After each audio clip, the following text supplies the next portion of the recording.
Do you want to stop getting angry at your kids? Good for you. I have a simple tip that will help you keep your cool.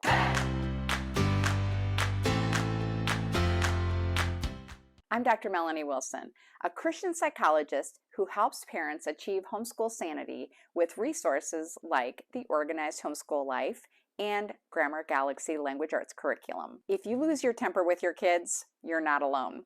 Let me tell you about the day I realized I had an anger problem. I was going to be in my car away from home all day, so I thought it was the perfect opportunity to listen to the audio tape by Dr. S.M. Davis called Freedom from the Spirit of Anger.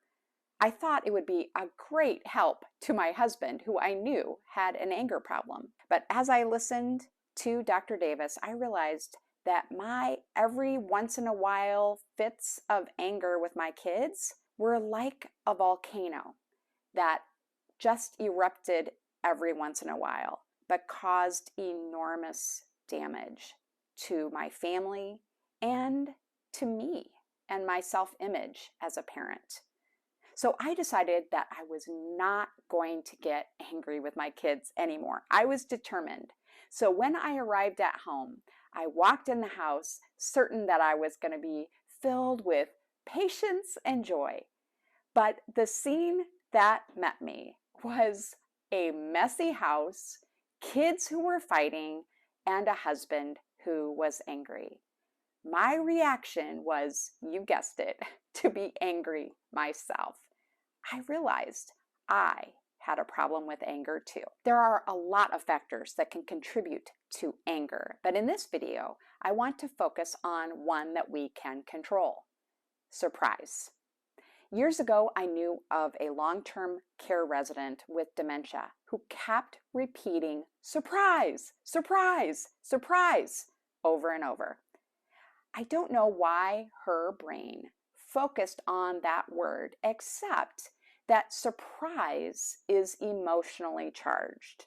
Surprises can have us reacting in fear, in joy, or in anger. We want to avoid the negative surprises of kids' bad behavior. But no matter how well we train them, we're going to experience that surprise. So what's the solution? Stop being surprised by kids' bad behavior. Sure, your kids may grow up to be fine young men and women in part because of your training. But spoiler alert, they're going to be a real disappointment to you along the way. Here's a list of negative surprises you'll encounter that no longer have to be a surprise. Your kids will break your things. Your kids will make messes. Your kids will lose things. Your kids will fight. Your kids will question your authority. Your kids will embarrass you. We can stop being surprised by taking a deep breath and expecting what's about to happen. A friend of ours had a surprise birthday party. When he came into the house and we all yelled surprise, it was obvious that he wasn't that surprised.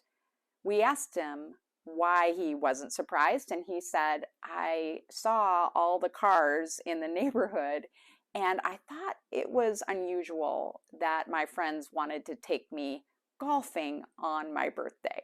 Like our friend, I needed to stop and think about what was likely to be behind the door after being gone all day. Then I wouldn't have been surprised. Once you know to expect bad behavior, ask yourself if it's really worth getting angry about. After all, most broken things can be repaired. Most messes can be cleaned up quickly, especially when the kids pitch in.